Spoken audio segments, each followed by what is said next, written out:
Some of the brightest people I've met in my life are misguided youths and young adults and deviants who have so much intelligence and acumen and charisma and just ambition. And it's just 2 degrees of center. And there's so many people that they literally don't even understand that with a little focus and just get out of the town that they're in, you literally can change your life. Like, I'm still that kid. I remember that stuff. The thing that I try and tell people is that when you've gone through that and you're where I am today, I still believe the line between who I was and who I am is like wet tissue paper. The line between bliss and happiness and being amazing and being in real serious trouble, it's thin. And a lot of us don't appreciate that thinness because we haven't been on the other side. But when you've been on the other side, you have a whole different headspace on how easy it is to cross over, like I said, wet tissue paper, and how important it is to hold that line and pull as many people through that towards the better side that you can.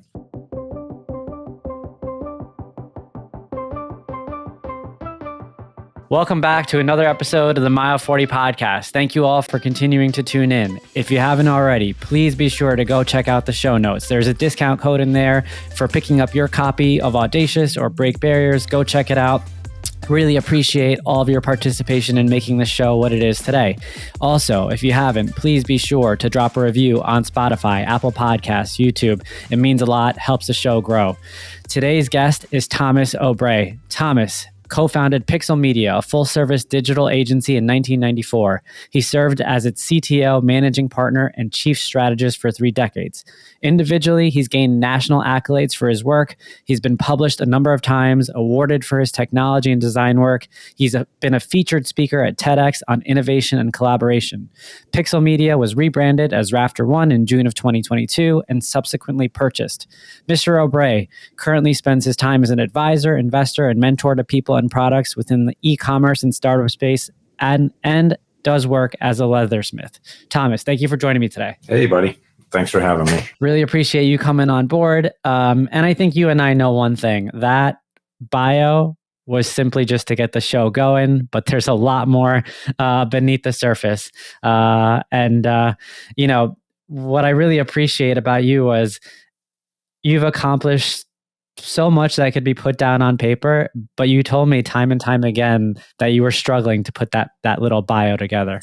Yeah, it's hard to. It's the first time I actually rewrote my bio in a few years. I actually keep track of all of them, and the last time I did that was 2020, I think, to update the partner advisory board bio for Commerce Cloud. And there's been big changes recently that aren't really public knowledge yet. That will be when this goes up, but. So I had to kind of tune it up a little bit, but it is a challenge putting 30 years of random things in there. So you did good. You even cut a couple things out. I appreciate that. You did real-time editorial. So thank you. Yeah. No, I really appreciate the fact that you were able to turn that around and to give us a glimpse of who you are professionally. But one of the things that particularly stood out to me during our very first interaction was that there's just something different about you. And what it kind of taught me or told me right away was,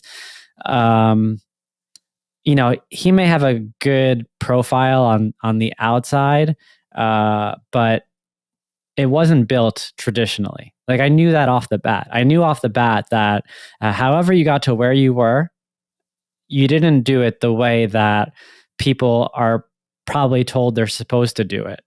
You did it in a way that's, really unique to you. And I'm glad that you gave me the opportunity to dig into that on a one-on-one level with you, to learn a little bit more about who you are and how you got to be in the situation you are today. And we're going to build up to the news that you're going to be sharing. And, if you're listening out there, you're probably wondering, what are we talking about? But just bear with us. We're going to get there.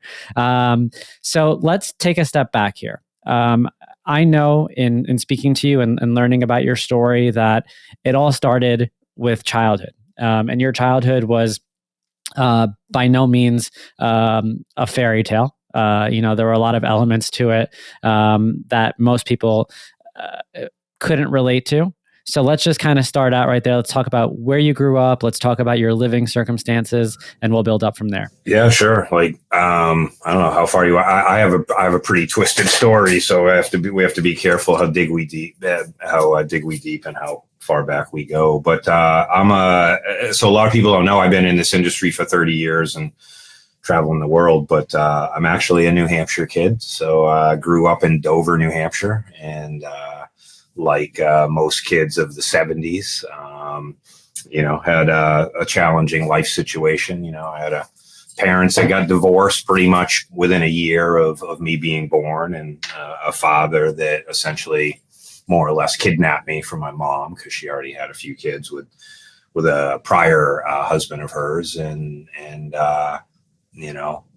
he had subsequently sort of shipped me off to a babysitter where I basically spent 5 or 6 years living with a babysitter from like age 4 to 9. So at the end of the day, I'm a Dover kid. Love Dover. I actually live one town south of where I grew up. I used to live one town north, so I'm literally within 5 miles of where I was born and raised, and I love it. But I was definitely a misguided youth, and I could probably do an hour-long podcast in 7-year chunks of my life that would blow your mind. But yeah, it's been interesting. I'm not like the others. Fair. So let's dig into that a little bit more with regards to your father, essentially, in your own words, kidnapping you and kind of taking you away from your mother. How old were you when you came to the realization that you weren't living with your mother, essentially? I mean, I knew as a little kid. I mean, you don't know. I mean, right? It's one of those weird things where it's you and your dad. So, my earliest memory is 4 years old, 3.5, 4 years old. I remember that. I remember being with my dad. I remember living in the projects. I remember all the meals. I remember he made candles. I remember he had an amazing reel-to-reel and album collection. And he cooked. Quite frankly, probably one of the best things I got from him is his appreciation for cooking. I cook every meal in the house to this day. But I knew early on. But you don't know what you don't know when you're a kid, so you just kind of think that's all normal.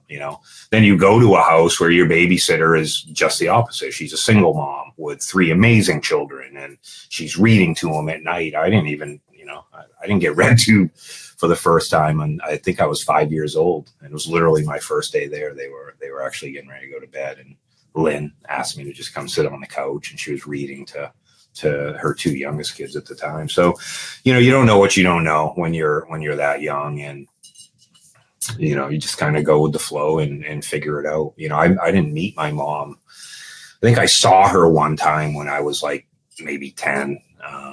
But I didn't meet my mom, like actually meet my mom, until I was 11. And that's a whole other story we can get into. My father actually put me up for foster care and essentially kicked me out at 11. So, but we can come back to that some other time or never.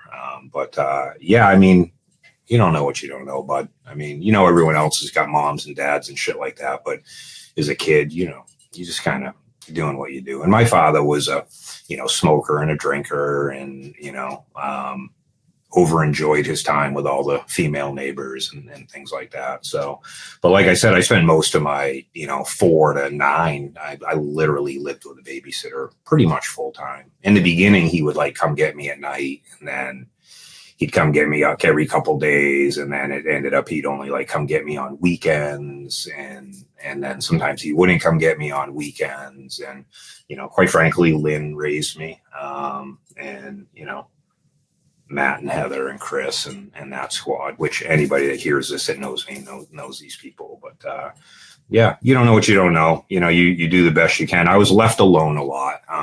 Whenever I was with my dad, I was alone. So he'd leave for work early. He'd come home late. Right. And, that was at 4, that was at 5, that was any time I was with him. That was, when I moved back with him when I was 9. Right. So it's weird. People always say how you do it. I mean, you just do it. You don't have a choice. So. you don't know when you're a little kid and you live at a campground. Like as an adult, you look back and you're like, shit, I lived at a campground. I was basically homeless as a kid, right? But, you know, as a kid, you look back and you're like, I had all day, every day by myself at a campground. And that's pretty cool when you're 9 years old, to be honest with you. So it's only as you grow up that you look back and you realize that, you know, maybe that wasn't a good spot for you. So, but when you're left alone, you do bad things. So, you know, that's the other big issue. So, and I did a lot of things. You grew up in a time like way before, forget social media, just, you know, like you probably didn't even know what the outside world was like. No. Like, did you know what a potentially better life looked like at that point? Fuck no. I had no idea. I was just a kid in the project. You know, again, I'm a kid of the 70s, right? Like, you know, no seatbelts, right? You stand up in the front seat. No helmets. You know, my father had a motorcycle and he would put me on his lap on the motorcycle. He said I would fall asleep before we got out of the street, the neighborhood we were in. So, you know, smoked in the house, smoked in the car, you know. No, I don't think I knew. I don't think anything snapped for me about like that I could get out of this cycle of bad decisions and poor situations until I joined Cabletron in February of 1990. Like that was and even then I still was a bit of a hood rat, right? At 20 years old, you know, but it wasn't until I went and worked at a big business and met people and met white collar people, which I'd never met before. Everyone I knew was blue collar, you know, making minimum wage type stuff, scraping to get by. I mean, my mom worked in a shoe factory. My stepfather worked in a shoe factory. But honestly, it wasn't until I was 20 that like I realized that like, holy shit, like there's like a whole other world out here. And it was only one town north of where I grew up. So, but I'm jumping, but no, it was at 20 that I realized it. And then from 20 to 24, when I started Pixel with Eric, actually it was Eric's idea to start Pixel and just brought me along. He was the promise, I was the process. But, you know, when I discovered that like, wow, just be a good kid and take all this energy and do good things with it. I was literally like, it was the last week of February of 1990. It was literally 30 years ago this week that I got a job at this place called Cabletron. It was the last week of February of 1990. They were doing inventory. And that's even a funny story. The lady didn't even want to hire me, but that's another thing. I got laid off from my prior job. And I just saw all these other people like grown-ups in nice cars and things. And I was like, damn, like how much money you got to make to drive like a Mustang 5.0, right? Like the Vanilla Ice car, any of you OGs out there. And that was when I kind of decided to just buckle down a little bit and like pay attention and like try and meet people and go from being an introvert to an extrovert. And those 4 years, I mean, I was on a rocket ship. I mean, it was almost like I had blossomed unknowingly, you know, in hindsight. But, you know, 4 years later, I quit that job. 4.5 years, 4 years, 8 months, 4 years, 9 months later, I literally quit that job and started Pixel Media with Eric. So, but there's a lot of dust bunnies and dirt in the cracks of that story. So, Well, let me ask you, in your childhood, pre-high school age, were you self-aware of any potential behavioral issues that you may have had at that point? Yeah, I was a bad boy, but like I was a bad boy. Like I did things at an age that would alarm most people. Like, you know, a lot of people got into things like in their late teens and in college. Like by the time I got out of high school, I'd already been through all that stuff. I had already done it. You know, I was a thief, you know, I was a liar. You know, I did drugs as a young kid. So, you know, as a young teenager, like even middle school, like, you know, I was on a path of destruction. Honestly, if Mayhew didn't get their hands on me, I'm not sure where I'd be today. Mayhew is a New Hampshire organization that works explicitly with at-risk boys in New Hampshire. And at the time, they worked with kids that were probably 10 to 13 was the oldest you could be. And I was a 13-year-old when I got accepted into the program, which is unheard of. Unheard of. I was the only 13-year-old first year boy in the program. And what happened was my guidance counselor in junior high wrote a letter to the program and said, we have a kid here that has potential, but he's making bad decisions and he's hanging out with weird people and he's doing horrible things and he's getting in a lot of trouble. And I was a horrible student. And, I really think that you guys ought to take a look at him. Mr. Gray was actually my guidance counselor in 7th grade. And, Bishoy, I think by the time I was 13 years old, I think I'd probably been arrested 8 or 10 times. So, and so he writes this letter, and then I was on probation as well, right? So I had like a probation officer or whatever you want to call him as a juvenile. I'm getting real with you, right? My probation officer wrote almost the same exact letter, had no idea my guidance counselor wrote one at the same exact time. And they both ended up on the desk of the same man that was kind of like the executive director reporting into the guy that ran this program. And he read both of these letters and he was like, he's like, I got to just call this kid and at least talk to him. The dude literally lived 3 blocks from me. And his name is Al Cantor. And I got into the program. And honestly, if it wasn't for Mayhew, because you go live on this island for a month, I probably things wouldn't have turned out well for me. Like I never had really a strong male role model. I had no concept of what a mom was. My mom was a woman that had me. Like, a lot of people aren't going to get that, but like, I don't get the mom thing because I didn't have a mom during those impressionistic years. So, the island took me. I was a first year boy actually at 13 and it literally changed my life. I still made a lot of mistakes and fucked up and was still a dummy for a number of years. Going in and out. But whenever I saw somebody from Mayhew, it was like I saw my grandmother in church. It was like, boom, back straight, like no swearing, like don't put my elbows on the table. Like Mayhew changed me. And it was an interruption because what they did was they took me out of this little town I was in where, I was doing very bad things every day. And they disrupted that. They disrupted this kind of pattern that I had. And when I got back, I was forever changed. But it didn't work right away. I still had a few years of problems and I continued to make bad decisions and get in trouble with the law until a very serious incident happened. And as an adult and, scared me straight, quite honestly. So we're definitely going to get there, but I want to ask. I know you can roll back. Everything kind of just. No. I want to ask, looking back on your life now, and where you are today and what you've gone through and the different phases of life, what has been the number one result of looking back and realizing you had no parents? Like we've had people on here with one parent. We've had people here who lived a full life and eventually lost both parents to tragedy. But you never had a mother or a father, really. Yeah, I guess you're probably not wrong.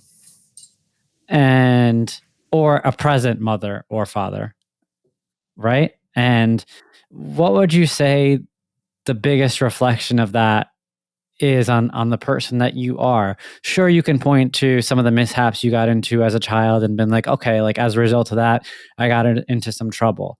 But then eventually, and we're going to get there, you got past that. You've turned yourself into, quite a business leader who's built a name and a career for himself and has had several people work for him. But where is that element of your life projected the most? Is it projected in the way that you interact with people? Is it projected in your relationships? Is it projected in, the way you prioritize things? That's a fucking brilliant question, because when you started it, I had probably a different answer, right? Because you got to remember that there's two very different sides to me, right? There's the human, right? The non-professional, right? And I'd say the takeaway there is that I saw enough things done wrong to have a good playbook on all the things I wanted to do right as a parent, right? I'll put it that way. I'm a single dad. I got divorced in 2019. I had 3 kids. My kids were 3 and 4 when I got divorced. So essentially, I had them 50% of the time. So looking back on the parental and family side of it, it was to not be the father that I had, right? That was number one. But then I found myself being the mom, which is a debatable topic, but and basically just making sure they never had any of those gaps or any of those worries. Like I kept my kids young. Like my kids are 18 and 20 now, but if you met them, they're young. They're still young. They're young kids and they're not exposed. They're not me. They've never done all the things that I did as a kid. Professionally, the imprint that's left on me is that I have a level of empathy and care and faith in the potential for people that I don't think a lot of the people that I've worked with maybe fully understood, because early on in my career, I was a shithead. I was not a good boss. I was kind of mean and kind of condescending, and I made bad, I wasn't good. I mean, I learned how to be a leader through trial and error. But one of the things I always did was I never wrote somebody off because of what they did or what they said or how they looked or where they came from. I'm a high school dropout, right? I literally, found out I was going to be a sophomore for the 3rd time and was like, I think I'm going to go get a job. I've subsequently got my GED and all that. But in my personal life, gave me a pretty good playbook of gaps that I don't want my kids to have. And in my professional life, I try and find the diamond in the rough, and I try and convince people that they're a lot smarter and a lot more capable than maybe they think they are.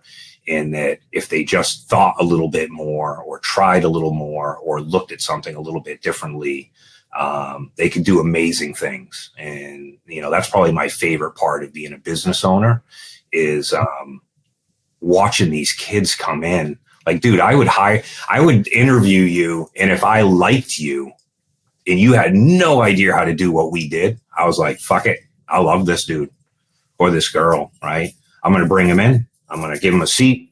I'm going to give them an opportunity. I'm going to give them as much information as they're willing to absorb, which is irritating at times because I'm pretty intense and I'm pretty precise. But,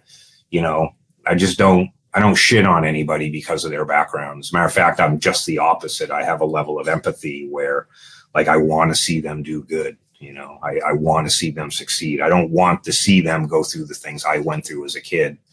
And although it's a weird parallel to draw, I had a lot of people for a lot of years, like decades, tell me that, I was a piece of shit and I wasn't going to amount to anything and I wasn't going to go anywhere. And, every time I just started to like crawl out of that hole, somebody would put a heel on my forehead and kick me back down there. And, I never want my kids to think that. And I never want my peers or my coworkers to feel that way ever. I'm glad that you said that, because that was probably the most evident thing about you when I had first gotten to know you. Was I said to myself, this is certainly something, and I didn't know everything about you, but one of the things that stood out about you was you believed in second chances. That's for sure. You trusted your intuition with regards to how you read the room and the situation and the people that were in the room, and you knew where you wanted to invest your time, and that was clear. But more so, it comes back to what you said around the fact that you saw potential in people that perhaps they didn't see in themselves because of all the times you were told you were going to amount to nothing. And I think that's so incredibly powerful and important. And it's something that's just overlooked over and over and over again in this grand scheme of things from a business perspective. It is. Yeah. It's an interesting issue because, I wrote something the other day on LinkedIn that popped pretty fast about, like, there's a lot of people interviewing right now. And there's a lot of fear and worry in the business world. And there's this like managing by the numbers versus managing through empathy and things like that. And for those that don't know, but Bishoy and I and how we met. So Bishoy was just showed up on a sales call. So I run an agency. My job is to go in on sales calls and listen to all the information and try and help you guys close deals. And I met you for the first time, and I liked you instantly. It was so weird, but I don't know if you remember on that first call, like I was trying to educate you like really fast, and then like, let's follow up. Let me know what I can do. I don't mind being your plow horse. Like if you have a weird thing, come to me on it. And, I just, my job on the call with you is to make you successful and try and get you a little bit smarter on the things that you might have some blind spots on professionally in the field that both of I were working in. But I don't know, there was something about you that I liked. I also liked your manager at the time, the lady from CPQ that came over. But at the end of the day, I didn't get a lot of help. So I go out of my way to help. And I actually get in trouble a lot for that. A lot of people, even professionally, I get criticized for like, why do you care? I'm like, well, somebody's got to care. Like, I care because I care. I mean, I don't know what to tell you. So is it any of my business? Probably not. Is it going to matter whether or not I have food to eat in the next week? Absolutely not. But, sometimes it's not about that. Sometimes it's about, I don't know. I always say paying it forward. I go back to that Mayhew story. Like, I know I could talk about 10 different times in my life where there was an intervention out of the blue that in hindsight was a magical intervention. And I owe every one of those people involved in those interventions, good, bad, or indifferent, to continue that theme and to be that person for somebody else that maybe I know well, or maybe I don't know at all. Right. That's ultimately what it is.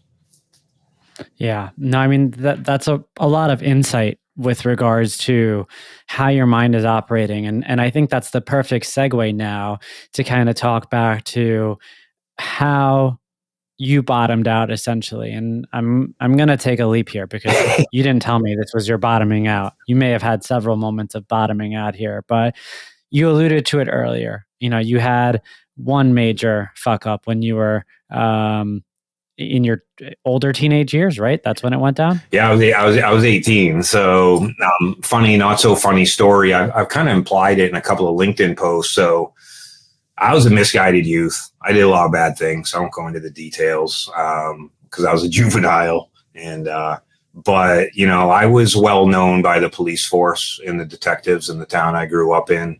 And one gentleman in particular made it a point to really chase me for a long time. Like, I think I met him first when I was 11, maybe 11 and a half, right around that time frame. And then I'd always run into him because I always walked everywhere. I didn't have a car or a license, and he'd always shit on me. And he'd always tell me, I don't deserve to be on the street. I belong in jail with my friends. And he was just a fuckface.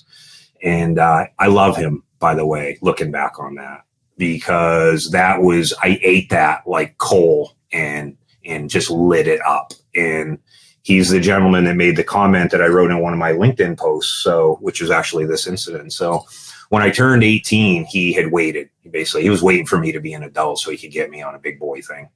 And I had a roommate that had gotten in some trouble, and DWI or something like that. So he had convinced my roommate to manipulate me and get me to do something that, in hindsight was so minute that it was stupid. But it was not legal, and it was a bad move. And he came, and basically what he did was he had an undercover cop that kept coming over to the house and with my roommate at the time. And the dude's name was Skip. He was actually a good dude. I remember him to this day. But I faltered. I made a mistake and I did a bad thing. And this officer, one day when I got out of work, came and arrested me. I think it was the spring of 88. I just turned 18. I was a couple of months into 18, and he was so excited to knock on my door and arrest me. And he arrested me, brought me down, sat me down, brought out this massive, like 8-inch file of stuff and said a lot of bad things to me. And, you know, he was the guy that said to me, you know, listen, he's like, I'm going to give you some advice and you might not want to hear it, but, you know,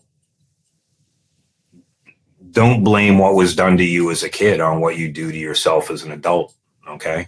He's like, I know your background. I've known you for years. He's like, nobody cares. You're 18 now. Right? Nobody cares. So, you know, don't do the things to yourself that were done to you and then blame your past, because that leap can't happen in life. And I never forgot that. And push came to shove. I ended up actually going to court and getting in trouble. And I ended up actually going to big boy jail. And I think I got like 9 months, and it was Friday the 13th that I got sentenced. It was a holiday weekend, and I ended up spending time in county farm. I was in high max for like 5 days straight by myself in a cell with a metal bed, with nothing, right? A notebook and a pencil, right? And I ended up getting put in a pod, and which is basically how they kind of organize inmates and things like that. And I was absolutely fucking petrified. And I prayed that nothing happened to me in there, because you don't know, you watch too much TV as a kid. You know, again, I grew up alone, so I watched a lot of TV. And I literally said, if I get out of here safely and intact, I'm going to turn my life around and I'm going to make a change. And I did. So right after I got arrested, prior to being convicted and going to jail, I actually lost my job for being in the paper, for getting in trouble. Got laid off technically, but I actually didn't. I ended up getting this job at Cabletron Systems in Rochester, which is 10 miles north. Now I'm 18, 19. I don't have a car, right? Like I don't have a car. I don't have a license. I don't have anything. So I'm in Rochester working at this place called Cabletron, waiting to get sentenced, expecting that I'm going to be fired from my job. And my manager at the time, Bob Sawyer, I had to come clean with him. I worked in the stock room, and I had to tell him that, like, hey, like, I did a bad thing, and, you know, I'm not that kid anymore, and, you know, yada, yada, all the promises. And he actually helped me out, and he actually let me keep my job, and he lobbied for me to get on a work release program. And, you know, I got through all of that, to make a long story longer, and I never looked back. I never did another illegal thing. I took all of the intellect that I had honed as a youth, doing bad things, and started putting them into productive things. You know, I started working out. I started walking everywhere. I started mountain biking. I started to get to know people. And the more I got to know people and the more I started moving around, the more, that's when my eyes opened up, and I was like, holy shit, like there's people here that, like, I think at the time I was like, there's people here that make like $600 a week. I'm like, I remember I used to get pieces of paper. I knew a dude that made $1,000 a week. So I would get a piece of paper at nighttime, and I would be like, I don't even know how I would spend $1,000. Like, that's so much money. Like, and I would literally break down how I spend $1,000 a week. Like, what kind of apartment could I have? What kind of car could I have? So, I went to jail, and it petrified me, and, you know, that changed me. But I remember I looked back again. First of all, I was embarrassed because I went through Mayhew and that happened to me, and embarrassed because of my mom, my family, right? And my younger brother, and everybody had to know and hear about that stuff. Like, you don't think about that stuff. It's not what happened to me that's bad. It's actually the impact that it has on everybody else. Other people. Yeah, that changed me, dude, forever. So let me ask you, and if whatever you feel comfortable sharing is fine. Just for context for the listeners here. I think we figured out. I'm not afraid to go pretty deep. So. Yeah, I don't think you're afraid to go anywhere at this point. But so what exactly were you convicted for? Drugs, selling a bag of weed. Okay. Yeah. Okay. Yeah. And this was in the $10. This was 80s or 90s. It was 1988. It was a $10 bag of weed. So was it? So like, if this happened today, you probably would have got a slap on them. You probably wouldn't even no one would have even said anything if this happened today. Everybody carries 4 times that much on them today. So, Yeah. it's one of those things, but got it. it doesn't matter. Yeah. Yeah, no, it doesn't matter at all contextually. It's just so that way the listeners understand the scope of the crime that got you sentenced. And it was pretty small, but it was pretty small. It was pretty small, relatively speaking. But at the time, it was something that was looked at much differently. Well, yeah, I mean, you got to remember, I had a detective who I had escaped repeatedly for a decade. And nearly a decade, and he was super excited to he thought I was finally going to get my just due. For years I've been escaping, all of these issues that I've been caused or involved in, and he was pretty excited. And in hindsight, I don't regret any of it. Like everybody says, if you look back, which I wouldn't take any of it back, because I wouldn't be the person I am today if it wasn't for that. If it wasn't for that, I wouldn't have got a job at Cabletron. I wouldn't have moved to Rochester, right? I wouldn't have learned that a dude got paid to draw on a computer, and I wouldn't have known any of that stuff. I wouldn't have met Marvin and Dwayne Wiggins and Carl Gettleman and Sandy and Bob Sawyer and Scoob and Brownie. I mean, there's literally thousands of people that have changed my life since that incident. So it's fair to say, looking back on it now, several years later, there's a piece of that experience that was a blessing in disguise. I mean, of course, no one wants to go to jail. No one wants to be convicted and have anything go on their record. But the direction that your life was going in anyway didn't seem too great. It wasn't, and it took a disruption. And not everybody gets a good disruption. Some people get a bad disruption. And I'll tell you right now, this is going to sound weird, but some of the brightest people I've met in my life are misguided youths and young adults and deviants who have so much intelligence and acumen and charisma and just ambition. And it's just 2 degrees of center. And there's so many people that they literally don't even understand that with a little focus and just get out of the town that they're in, you literally can change your life. Like, I'm still that kid. I remember that stuff. The thing that I try and tell people is that when you've gone through that and you're where I am today, I still believe the line between who I was and who I am is like wet tissue paper. I have a respect and an appreciation because I know with the slightest bit of pressure in the wrong way, I can be on the other side of that again. And that's something that I remember every day and I keep in mind. I was just talking to a young kid that I'm mentoring a couple of weeks ago about that, is that the line between bliss and happiness and being amazing and being in real serious trouble, it's thin. And a lot of us don't appreciate that thinness because we haven't been on the other side.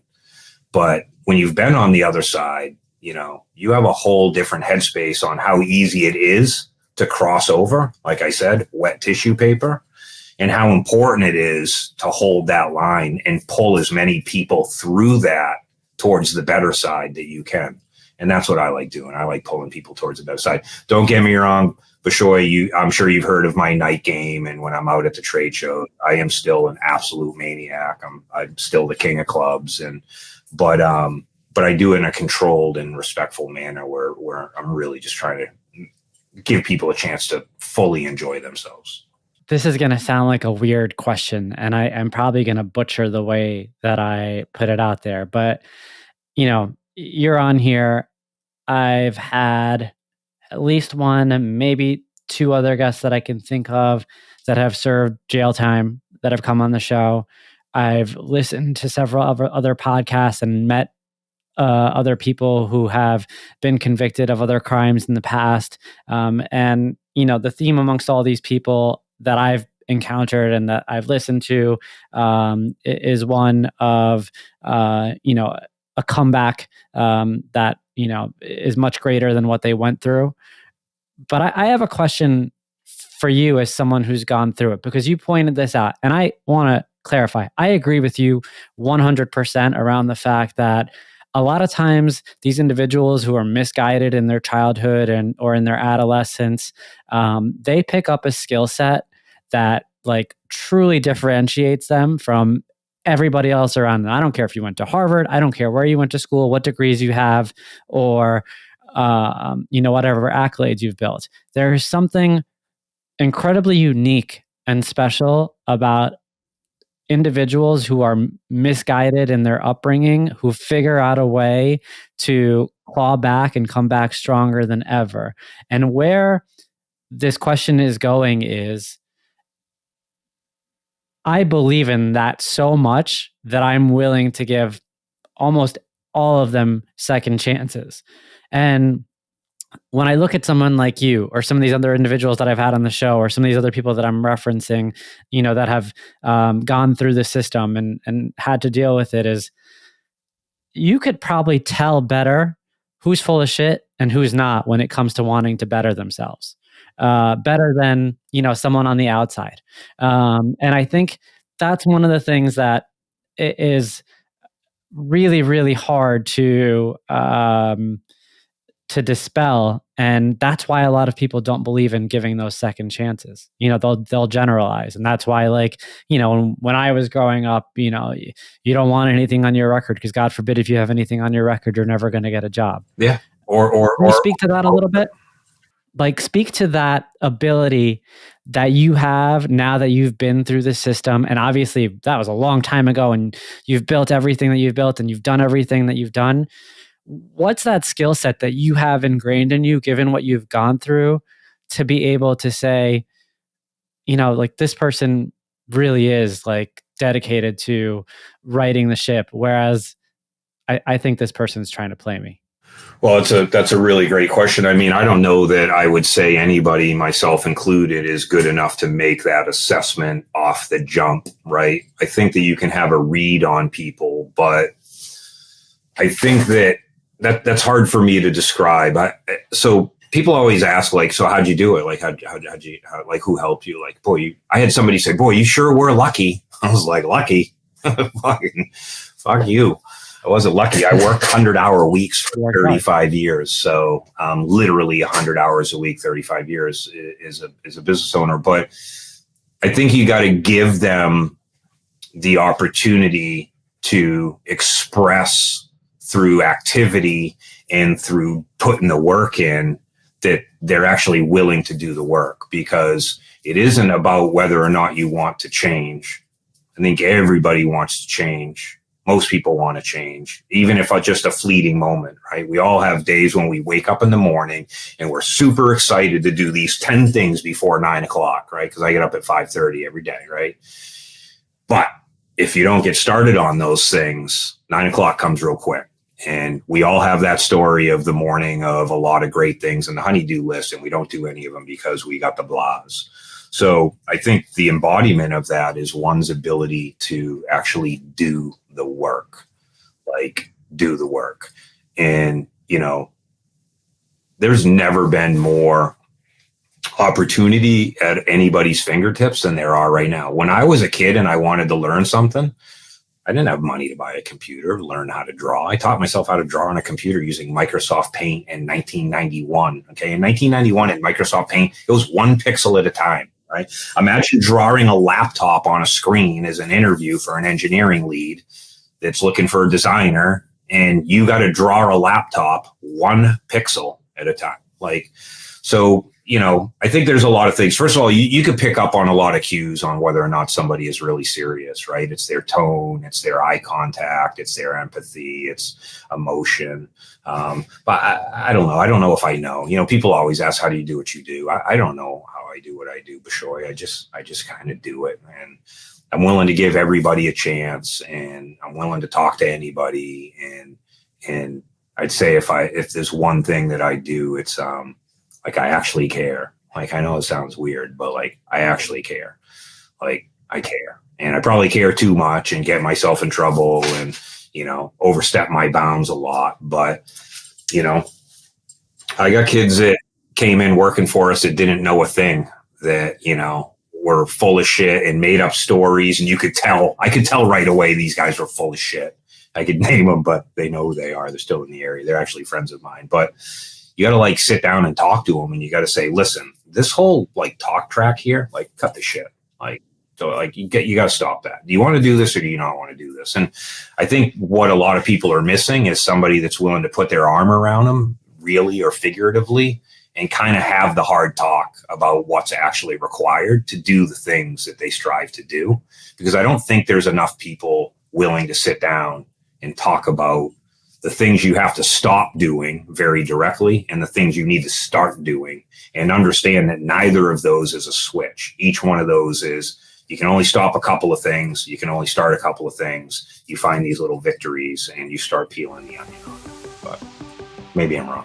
If you know me, you know that I like to look good and feel good. As an endurance athlete who trains daily, I need my wardrobe to fit the mold. Roan creates performance-driven clothing for your active lifestyle. Each piece is designed for versatility and made with integrity to outfit you for an active life lived on your own terms. The Roan promise is to help you move forever forward. Use code MILE40 for 20% off online and in-store for new customers only. Visit www.roan.com, that's Roan spelled RHONE, or find your local store and move forever forward starting today. I don't want to spend too much time on this topic, but I do think it's an important topic because I think it speaks to human interaction, right? There's a certain level of empathy that you can offer someone who's going through rough circumstances or who's been through rough circumstances that perhaps someone who has never seen that world can't really ever understand or level with or show the right kind of empathy for. And I think that if someone on the outside gets taken advantage of by someone who's had a rough past or a rough upbringing, it's different than when someone who's been through it then gets taken advantage by that same person, right? Like if you met the younger version of you and you decided to take them on, you hired them, for instance, and then you realize they took advantage of you. I feel like you would handle that differently than if someone else from the outside hired that same person, because 100%, 100%. Yeah, I get taken advantage of all the time. So, yeah. I could tell you in hours worth of stories there, but here's the thing that I operate on. It only has to work once out of 100 tries, right? Like it only has to, I'm only looking for the one, right? I'm not looking for the 5 or the 10 or the 20. I'm looking for the one. And sometimes, progress is measured by the small steps we take every day to improve ourselves and those around us.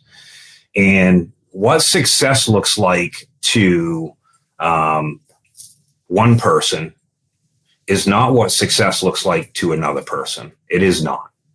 And I think one of the things that people don't understand is that we dwell on the 90% that doesn't go well instead of rejoicing in the 10% that does. And Christopher Alexander wrote a book called The Nature of Order. And he talks about how we all have 90% in common and we spend 90% of our time arguing about the 10% that makes me, me, and you. Like I said, I'm only looking for that one kid. If I can just help one person a year or one person every couple of years and 99 other people don't meet my expectations or take advantage of me or, call it what you want. I've had a lot of people, do bad things. I've had a lot of people come at me for nefarious reasons. I've had a lot of sales reps that I've partnered with that are my best friend until, they get what they need and then they disappear. I don't get mad about that because I learned something there. I just need that one person, right? You, Bishoy, if you want to know, you are my 1 in 100 right now on this dialogue, right? If you think about all the reps and all the people and all the ones I know, you are the one that I have chosen to become close to because I like your energy and I like what you're doing. And we have a rapport, even though we're from very different walks of life. But, you are one of those 1 in 100s. Matt Teese, if he even listens to this, in Dover, New Hampshire, who came into me as a 22-year-old kid, full of shit, told so many stories. Everyone for years was like, you got to get rid of him. You got to get rid of him. I'm like, I like him. We're not getting rid of him. He worked with me for 10 years. He's a dad. He's married. He's got 2 wonderful daughters. He has a house. He's a good kid. He was one of those 1 in 100s. He was, Rich Woodall, another kid that I interviewed, another 1 in 100, you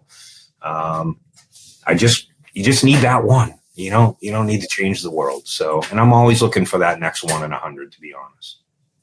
I think that's really, really sound guidance for anybody listening to this, right? Like, I think that a lot of times we don't realize that it really is just about the one. We think about it more around, we don't want to lose it all, as opposed to focusing on the fact that, if we find the one, it's going to eliminate the sting of all the other losses, perhaps. And so, well, if you look at the other way, I mean, let's just get rid of the sting. Let's just not even worry about the sting. Why don't we just think about, God, I changed somebody's life for forever. If you think about it that way, like, I know people that never thought they would like own a car or a house, right? That own 2 cars and have 3 houses and have 5 kids and they're married. I think it's about knowing that the one is good enough because it's still affected somebody. And all you can hope is that one day somebody that you helped, right, invites you onto their podcast and inspires you through your story of inspiring them, right? That would be the ultimate payback, would be to be in an audience somewhere and have your one make you proud and pay it forward, right? That's it. If that just happens forever and ever in perpetuity. That's what this is all about. I mean, that's what this is all about ultimately. And that's what it comes down to. And that's the ultimate reward. And so, you're spot on with that. I want to just kind of give the audience just a quick little summary of what we've picked on so far, so that way we can kind of go into where you are today. So Thomas opened up about his childhood, about the fact that, he never really had a mother. He lived with his father, quote in quotes there, because he was really raised by his nanny or babysitter at the time. And then, adolescence was a lot of ups and downs, a lot of troubles. Ultimately, he was arrested, you said 8-9 times by the time you went to high school. And then ultimately, when you were 18, you got locked up for drugs. Big boy trouble. We call it big boy trouble. Yeah, big boy. He got into big boy trouble and was sent to jail. Did you serve the whole 9 months? I didn't. I actually ended up getting, I was in there for a month by myself, and then I ended up getting out on the work release program. And then I think I probably did 3 or 4 months of the 9 in total. Yeah. Got it. And I think that I don't think you said it yourself. That's when the wake up started to happen. So let's kind of go from there. Let's talk a little bit about some of the steps that you took. You mentioned using art on your computer, and I know you told me a story about that. So let's talk about that story, and then let's build up from there and talk about how you got to Pixel Media, and we'll go from there. Yeah, so I was the first thing I did that I can't recommend enough is I got out of my hometown, and I didn't have a car. It was only 10 miles away, but it was like Guam to me, So, I think anybody that is struggling with anything at any age is to just get out of town, get out of the rut and the routine and the people that you're always with. So I had to get out of town because I got a job at this place called Cabletron, and I walked to work. It was about a mile every day, literally uphill.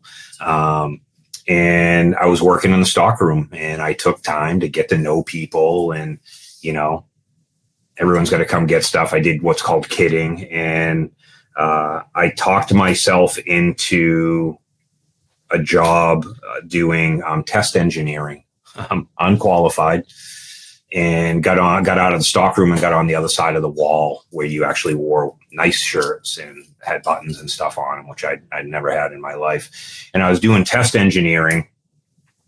And part of test engineering is you make copies of like EPROMs, which back in the day is what we used, and then diskettes for software. So I basically made copies of all the new stuff for all the hardware and all the software, and I had to distribute them to all the departments. One of the departments was network management product called Spectrum. And I had heard that there was a dude up there that got paid to draw on a computer. His name's Carl. And I literally spent close to a year getting to know people that knew people that could get me introduced and close to him, like strategically. Like I had a mission. I want to get to know this dude. In the meantime, while things are copying, you got nothing to do. And I always sketched. I always flunked art class because I was doing my own drawings. Miss Castellan used to criticize me. She'd be like, if you just do the assignment, you'd get A's. And I'm like, I like that better. And so I was just playing around in Microsoft Paint, just nothing, just tooling around, recreating things that I saw because I'm a very physical person. And I finally got to meet this guy, Carl. And one day he called, so I befriend him. We started working out, knew another buddy of his, Dwayne Wiggins. And we, one day I get a call out of the blue while I'm doing release engineering. And Carl literally says, I just interviewed with Austin, which is this guy that ran tech support. He wants to hire me. He goes, but my job will be empty. It's a few months after I met him. He's like, but there's nobody to do my job. He's like, would you want my job? And I was like, what?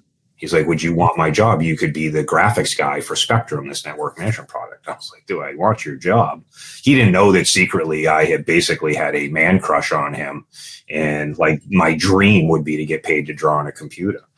So he's like, let me hook you up with Wally. Wally Scott was his manager, and Wally will interview you and everything goes right. Cause he had seen some of the stuff I was doodling with. If everything goes right, you might be able to take my job. And so I go up to Wally's office and he opens up this. He's like, so I hear you want Carl's job. I'm like, yeah. And I'm nervous, by the way. Like I'm actually in an office with a leader, like who I'm petrified of. You gotta remember, I'm like a little hood rat. Like I'm 142 pounds. I got, long hair, mustache, like full 80s look. I'm in jeans and a shitty t-shirt and like the pencil ties. I don't know why I thought the pencil tie was cool, but so Wally says, well, draw me something. I said, well, what do you want? I mean, I could draw you anything. We're looking at. So he opens his laptop, which is a Toshiba T5200. Google it. It's like the size of a Rimowa case. And he goes, well, draw me this. So I'm like, oh, fuck, that's like the most complicated thing you could possibly ask me to do. Because to draw it, you have to be mathematically accurate. Keys, think a keyboard, all that. So I go and a couple of weeks go by and I'm working on this thing and I'm scared. And then Carl calls me. He's like, hey, like Wally wants to know, like, do you want the job or do you not? I go, yeah. I go, but dude, he gave me a laptop and like I'm new and I've never done anything that complicated. And Wally calls me. He's like, get up here. He goes, put your shit on a disk and come up here. So I'm only half done. So it's the skeleton of the laptop. And then like 1/3 of it is actually done. And it's all black and white, only pixels. And I go up and he's like, well, show me where you are. He's like, Carl needs to go do the job. And I need to know if you know what you're doing. So he loads it in and it comes up. And in hindsight, it was a fit of brilliance. And he puts it on this giant monitor and he's like, you drew this? I'm like, yeah. I'm like, I'm wicked sorry it's not done. By the way, I'm super self-defeating. I'm the first guy that will pick out every problem of everything I do, including today. Like I could still, when I'm talking about my work, I usually lead with the things I don't like about what I'm about to show somebody. To this day, I still do that. So Wally looks at it and he's flabbergasted. And I wish I saved it because in my mind's eye, I still have it. And I got the job. I got hired as a full-time graphic designer in, I think it was 91. I'd worked in the stockroom for about a year and that was it. I was a designer. I was a paid designer. I think I got a raise. I was making $7.07 an hour. So I was crushing it. Actually could eat I could eat 2 meals a day instead of 1 meal a day, which is a whole other story I haven't told you about. But and that was it. That started my design career. And the way that I got into multimedia and what I do now is that we had shortly after I started doing design work, about a year in, fiber optic is a networking piece of gear came out, FDDI. And one of the executives came over to me. I was the graphic guy. That's everybody just knew me as the graphic guy. Everyone knew I worked on the manufacturing floor. Everyone knew I was like this hood rat that kind of came up in the ranks. Still absolutely petrified, thin as a rail. And he said, hey, we're going to go to a trade show, but we need something to like generate enough bandwidth to like make this new networking equipment look like it's actually using a lot of bandwidth. FDDI was 100 meg and Ethernet, which was the next fastest thing besides token ring, was only 10 meg. And he's like, do you know anything that would do this? And I was like, yeah, well, Apple just came out with this thing. It's called QuickTime. It's like a little video. It was 160 by 120. I could buy a bunch of gear and I could make a video and you could run it on the network in the trade show booth. And one thing led to another. And I did that. And one thing led to another. And next thing I knew, I was doing modeling and animation. Picked it up on my own and modeling all their networking gear and stuff. And I was allowed to start a multimedia group several months after that under marketing. And we were doing like VR theaters and demo diskettes and CDs. And one day, I'm going to the Pixel thing. One day, this dude, I'm like doing a bunch of modeling and animation. And one day, this dude like walks by my queue. And I was like, that looks like Eric Dodier from Dover. Now, I haven't seen anybody I went to school with in like 2.5 years, mind you, 3 years, which is a lifetime when you're 18. And it's Dode. And I finally like stop him one day and I'm like, hey, like, what are you doing here? He's like, oh, I just graduated with a business degree from UNH and I'm doing new hire training. I was like, oh, that's cool. I'm like, what is that? He's like, well, every time we were hiring, 50 salespeople every couple of weeks. He goes, whenever we hire a batch of salespeople, I train them all on the networking gear. I was like, oh, that's pretty cool. And he's a good looking, charismatic kid. And it was unusual for him to have that gig in the beginning. And a few months into his job, he came to me one day and he's like, hey, I heard you doing this, that, and the other thing. I'm like, yeah, I'm kind of noodling around. He's like, would you be interested in doing like an e-learning course for me? Like, I would love to like not carry all this gear around when I have to do new hire training. I was like, yeah, whatever. He's like, well, what can I do? How do we do it? I go, well, just grab some scrap paper and just like draw, like just sketch, like just draw what you're thinking and give it to me. And I'll see what I can do. I still have the papers. There's 14 pieces of paper that actually they're in my desk back here. They're literally 30, 31, 32 years old. And he did. And I modeled and animated the entire product line in 3D and with all the features and benefits and stuff as a instructor aided e-learning thing, and burnt it on a CD. And that's what he did all of his new hire training with.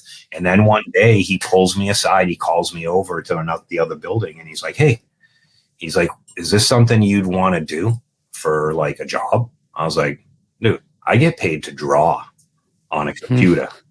He's like, yeah, because he knew me in Dover. By the way, he knew all these. Yeah, he knew where you were coming from. He knew that kid, right?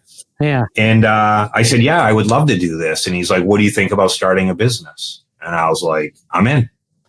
He's like, well, he goes, okay. He goes, let's try and figure out a name, which we did. And we had all these stupid names in the beginning. And I liked the idea of Pixel, which was his idea. He had appended a bunch of stuff to it. I put media on it. And then we started, and he said, well, what are you going to do like if I get too much work? Because he was a sales guy. He's like, well, I'll sell it if you'll do it. I'm like, all right, I'm in, sold. So we start Pixel Media in theory. And he's like, well, what are you going to do if you can't do all the work? I was like, I'll just do what I did for me. I'll go find another me on the streets. I'll go find some kid that I like who needs a chance, and I'll train him. And he was like, you can do that? I'm like, I did it for me. Like, that's true. I said, he goes, all right, I believe you. So we started Pixel Media. We agreed in June, came up with a name in July of 94. We were approved August 10th of 94 with the name. He quit his job in September of 94. I quit my job on October 3rd of 94, which is a funny story because I was actually on probation at work. And we started Pixel, and it was just me and him. And then we hired, our first employee was Evan Karatzis. And then I literally would just go find people on the street that I liked, and I would train them. Brandon Basleys didn't know what he was doing. Neil Goslin was like, I love him. He's still a friend today. He was just here at the house a couple of weeks ago, literally from literally 28 years ago. And I just went out and found these people that I liked and gave them a chance. And, some were smarter than me. Some needed some guidance and help. And, Eric found this kid, John Saladay at UNH, and said, I really like this kid. I think we should hire him. You should take him under your wing. And I did. And John was with us forever. And that's kind of how it all happened. We would just find people that had good personalities and just that's amazing. Invest in them and believe in them and give them some responsibility and go. And that's amazing. Now remember, I had heard a dude. It was 91 was the first time I heard a dude drew and got paid on a computer, and literally, third quarter, fourth quarter of 94, I had quit. Right. So in less than 3 years, I had done so much work and put so much time in and had confidence in Eric, not me. I was still imposter syndrome to this day. And that was it. And then, people want to know what the key to success is. The key to success is find somebody you trust and put the work in. So put the work in. That's the thing people don't get. Like, I worked hundreds. So that was 94. So you were in your 20s, right? I was 24 years old. Yeah. Yeah. So you were 24 at the time. And, again, like, I got to give the audience like some sort of perspective around this, right? Because at 24, to put the pieces together after going through what you had gone through, and I don't want to say you had it all figured out at 24, but you took a huge leap at 24. You took a leap that most people would be terrified of taking, especially after, calling it what it is, not having a foundation. Like you didn't have, you were figuring it out every step of the way. And then you took this enormous leap. But I think that, what do you have to lose, right? Because of the fact that you've seen some pretty dark things up until that point in life, where what's the worst that could happen, right? This business doesn't work out, completely collapses. Where do you end up? You end up probably still in a better place than where you started in childhood. Yeah, but it's I've had a lifetime of just having to figure it out, right? Like, every job I've ever had, I wasn't qualified for, But it's crazy because a lot of times that idea of like, what is the worst that could happen? In your case, the worst that could have happened was probably still slightly better than some of the worst things that you had seen. Oh, it was 100 miles beyond. The worst thing that could happen was the best thing for me anyway, right? Yeah. Most people's worst thing is it's not that bad, folks. I can tell you, but it's not. And so that's a really unique aspect of this. So now 30 years have gone by. And I know we're not going to be able to cram 30 years of what has happened over that, but I know we can do another one of these. Yeah, I know that you've built a really successful business over the last 30 years. Yeah. And I don't want to cut it short on what you've accomplished in those 30 years. But I want to talk about the evolution since 1994. And I want to talk about who you were then and what you've accomplished since, and how that has impacted who you are today. And we're going to close this out, by giving the update. So I know that was a loaded question. Yeah. But do your best, to talk about the vision you had then in 94, summarizing where you are today, 30 years later, and the impact that has had on you. Yeah. So the vision in 1994 was we were like doing interactive multimedia, right? Like the web had just got out. I did a website right before I left Cabletron. The domain we registered at Cabletron was like in the 12,000s, just to give you an idea how early it was. I think when we registered Pixel Media as a domain, there was still only, a couple of million. 94, young and dumb and full of ambition. I mean, I just was a kid that had a job that got paid to draw, and I had done enough projects. I'd done probably a dozen projects, maybe a couple dozen at Cabletron, where I had just enough confidence and naivety to kind of get through things, but very raw, no leadership. Like I was more like a team lead, or I was a good designer and a good developer and a good modeler and animator that was like learning how to be a boss. And boss is a shitty word, learning how to lead and be a manager and a good coworker on the fly, like in control. And it was pretty tough in the beginning. If we got along and we vibed and we had the same work ethic, everything was amazing. Right. But, I was very raw and industrial, and I swore a lot, and I was super aggressive, and I was a yeller in the early days. I'm not very proud of the young leader that I occasionally was. And again, when you're in your mid and late 20s into my later 20s, you get a little arrogant and you get a little air of power and control, and you can kind of forget, and there are times in my life when in the early days, in the early 5 or 6 or 7 years, that you kind of forgot the privilege that I had, right? You're making good money. You've got 40 or 50 employees. You're doing good things. You're working with brands that everybody's heard of. And you kind of forget where you come from, and you forget your roots a little bit. And it does happen. And it did happen to me. So I had like a moment when I was 30 where I selectively went back to Mayhew, and, it's kind of a funny story where I actually got online and I was like, I wonder if they have a website, and I wonder if there's a picture of me. And Mayhew was always a grounding point for me in hard times in my life. I would call it a super religious person's version of their church. Right. And I got back involved in Mayhew. I went back, I saw a picture of me. I went to the island. I started talking with the kids, and I had to kind of reground myself because I was getting a little out of control in my late 20s. Fast forward to sort of the last decade, we were a digital agency that did a little bit of everything for everybody, right? So when social came, we were there. When rich HTML and apps came, we were there. When content management came out, we were there. So we kind of grew organically through all of that stuff. I hated the web. I never wanted to do it. We did our first website in October of 95 for a local radio station here, WHEB. But I thought the internet was stupid, to be quite honest. It was like little banners and little pictures. And I was a modeler and an animator and things like that. So we ran that agency model for quite a while. And then what we saw the web kind of start to become commoditized, and agencies become commoditized. And Eric, through a lot of trial and error, which he always did, it takes me a lot to be convinced to look in a new direction or try something new. When I'm doing something, I'm dug into it like a tick. I'm committed to the end. And it took about a year, maybe a year and a half, for Eric to get in my ear and for me to want to invest time about getting into e-commerce. So I don't remember if it was 10 or 12 or 14 years ago, Bishoy, but we decided to go as a full service agency into just being a full service agency just for e-commerce. And we picked one platform and got rid of all the other distractions. And that platform was Demandware, actually.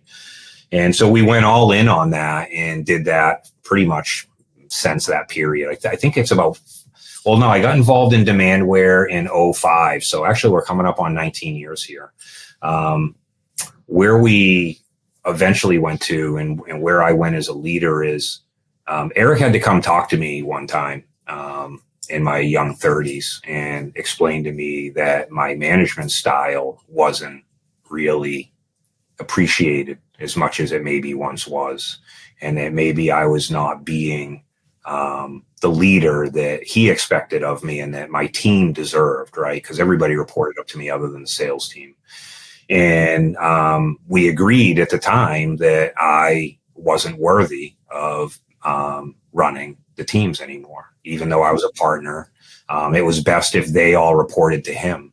So, halfway into our career together, Eric actually kind of took everything away from me and focused me on sales. And it was a big wake-up call for me, Bishoy, to be honest with you. I've actually never told this story. I think Eric would be shocked that I'm talking about it, but it was a big wake-up call for me, because what had happened is I was running so hard and so long and so focused that I didn't care about anybody's feelings. I didn't care about work-life balance. I didn't care about families. I was go, go, go. I could pick a problem out from a quarter mile away. and I was mean. I was mean and I was getting sour, and he took it away from me in the most respectful, caring, endearing way possible. And he ran the floor for quite a few years for me while I focused on being a sales guy. And that's really when I kind of started developing as the salesperson that you know me as recently. It was due to that issue. And Eric ran that group for probably about 8 years. And I was out, a plow horse on the sales side. And then we started to have challenges, as I said, when websites started to be commoditized, and we decided to, pick a vertical in a product and go all in on it. And that was demandware, and that was e-commerce. And I actually took all of the delivery people back over again. And Eric had the sales folks again, and marketing and HR and finance and 27 other things that I had no idea how to do. And I had a new appreciation for like what it meant to be a leader. I actually got to watch Eric lead, like really be a leader, like empower his teams and give them the authority, and give them enough rope to, I'm not going to say hang themselves, but certainly take one of the 2 feet out from under them from time to time. And I really appreciated his style and his way of doing things. He didn't know how to do all the work like I did, so he didn't see a lot of the things that would irritate me prior. But I learned how to be a leader by watching Eric lead. And when I took the floor back over about 10 or 12, 13 years ago, I was a different person. I was just kinder and gentler and more patient, and didn't have the tooth to me. And I learned to let people fail and then correct after, versus always pointing out failures, thinking I was doing a good thing by telling you this was wrong, versus letting people discover it. And I wouldn't be the leader I am today. I wouldn't be the salesperson I am today. I wouldn't be the manager that I developed into over the last 15 years if I didn't have a chance to watch him every day as my partner. And we were 50-50 partners for 27 of the last 30 years. So, and then we got to this point where we decided, like, hey, what are we going to do here? Like, are we going to run this forever? We're in our 50s. Like, do we want to sell it? Do we want to get involved with other people? And, to make a long story short, we took some private equity in, took some chips off the table. Then we went out and we actually purchased a couple of other partners that were parallel versions of us. So the Docmation guys came on board. They're amazing at what they do. They were the B2B version of us on Salesforce. And then we picked up the Gears team with Harry Radenberg and his stunning team. They do CRM and service and Mule and 100 other things. And next thing you know, there's, we go from 100-person Pixel with just Eric and I to, 500 people and 7 partners. And it's been amazing. I loved it. I loved every moment of it. And then, as you read in my bio, IPG came along and purchased the entire entity in October of 22, I believe. I think it was about a year and a half ago.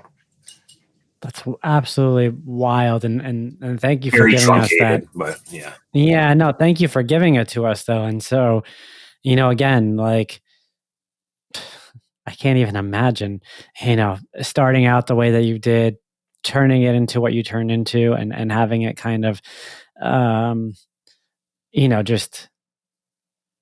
just packaged up now, is incredible. It's absolutely incredible. I had a lot of help. And so that kind of, that brings us to where we are today. And so, this episode is coming out one day after you make your announcement, if everything goes according to plan. And so why don't you share with us where you are now?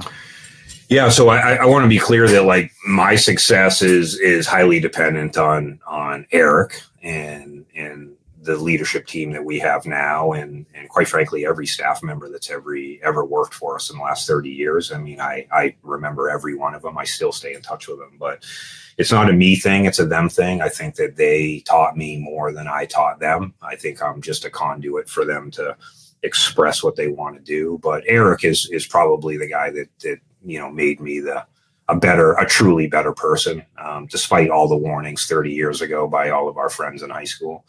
But yeah, so I've recently, this is my 30th year. And as I said earlier, I've been working 100-hour weeks for a very, very long time. So I've decided to leave. So I'm formally at the end of this month no longer with Rafter One, or formerly known as Pixel Media.